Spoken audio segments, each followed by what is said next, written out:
ভর দুপুর বেলা বললা কথা, একখানে দেখি জামাই বেড়ায় মোবাইল টিপতাছে, আরেক জায়গায় দেখতাছি আমার পোলা খান বয়ে বয়ে খেলতাছে, কতক্ষণ খেলে কতক্ষণ আমার রাগ করে, এই দেখো রাগ করছে, আমি ভিডিও করতাছি তারে, আর সে রাগ কইরা এই যে পর্দার চিপাতে লুকায় রয়েছে।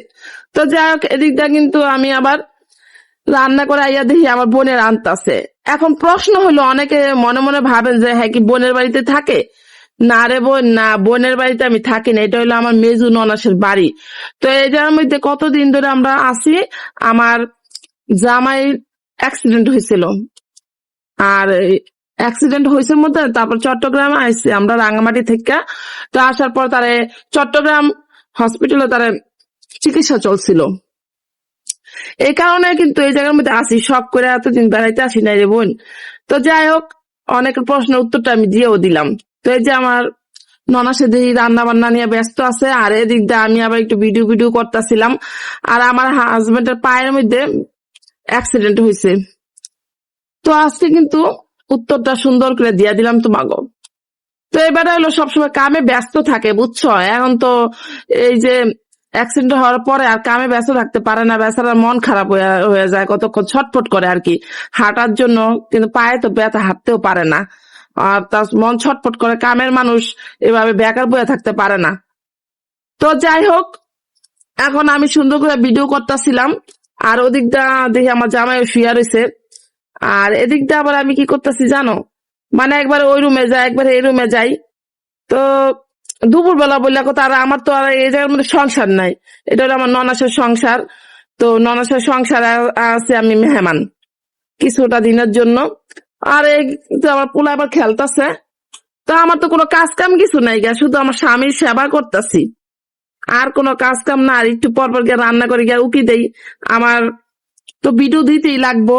আর এদিক দিয়ে আজকে একটা নতুন রান্না শিখলাম আমি আমার ননাসের কাছ থেকে, আসলে রান্নার কোনো শেষ নেই। এগুলা দেখতেছো না, এগুলার ওই হলো ডিম আর কি, পাঙ্গাস মাছের ডিম চপ বানাইছে আর কি, বড়া বানাইছে। আগে তেলে ভাইজে ভালো করে বড়া বানাই, যে করলা দিয়া, তিত করলা দিয়া রান্না করব এই বড়াগুলা। ওই যেগুলো শিখার কোনো শেষ নাই, যত দেখবেন তত শিখবেন। আর এই রান্নাটা যে এত খাইতে মজা হয়েছে, তো আমি কিন্তু চুলার পিঠে দাঁড়ায় দাঁড়ায় দেখতাছিলাম যে আপু কেমনে রান্না করে। আমি প্রথমবার খাইলাম, এই যে ময় মশলা সবকিছু দিয়া, আগে হালকা ভাজা দেওয়া রয়েছে পেঁয়াজ গুলো, তারপরে যে ময় মশলা সব দেওয়ার পরে তারপরে এগুলো কষাইতেছিল মশলা গুলারে। তো দেখতে তো পাচ্ছেন কি কি মশলা দিছে, যা যা মশলা দেওয়ার আর কি, শুধু গুস্তের মশলা ছাড়া।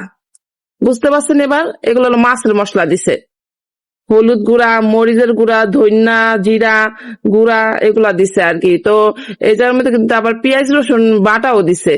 এই যে সুন্দর করে এখন কষানো হইতাছে, আগে মশলা কষানোর পর এখন কিন্তু ওই যে বড়াগুলো ভালো করে কষানো হইলো, কষানোর পর পরিমাণ মতো পানি দিয়া দিছে। এখন পরিমাণ মতো পানি দেওয়ার পরে তারপরে কিন্তু এই যে সুন্দর করে যখন ব্লক হয়েছে, মানে পানিগুলো উঠতেছে, তখন আবার এই যে করলাগুলো দিয়া দিছে। তারপরে যে করলাগুলো যখন সিদ্ধ হয়ে যাবো গা, ঠিক তখনই নামায়া লাগবো। ভাইরে ভাই, বিশ্বাস করেন এত মজা হয়েছে, যারা করলা পছন্দ করেন তারাই খাইয়া মজাটা পাইবেন, আসলে যার কাছে যেটা মজা লাগে। আর আসলে অনেক মজা হয়েছে, আর পেটটা বইরা ভাত খাওয়া গেছে। করলা ভাজি, করলা যে কোনো তরকারি আমার কাছে অনেক মজা লাগে। এই যে আমি খাইতেছিলাম, আর খাইয়া তো অবাক হয়ে গেছিলাম যে এত মজা হয় কেমনে। আসলে অনেক মজা। এটা আমি বাড়িতে গিয়েও আবার ট্রাই করবো, নিজের সংসারে গিয়ালই, তখন আমার শান্তি লাগবে আরো। তো এদিকে কিন্তু এই যে আমার জামাই বেড়া খাইয়া খুব প্রশংসা করলো যে আসলে তো এমনি রান্না অনেক মজা লাগে, নতুন রেসিপিটা খাইলাম আমরা, অনেক মজা হয়েছে। তো এদিকটা কিন্তু আমার পোলাও, মানে পোলার চেষ্টা করতেছি, পোলাও তো খাইতে চায় না। এই যে দেখছেন ডিমটা আবার খাইতে বইছে, এইভাবে রাগ করে, কতক্ষণ খেলে, কতক্ষণ কত যে রকম করে পোলায়।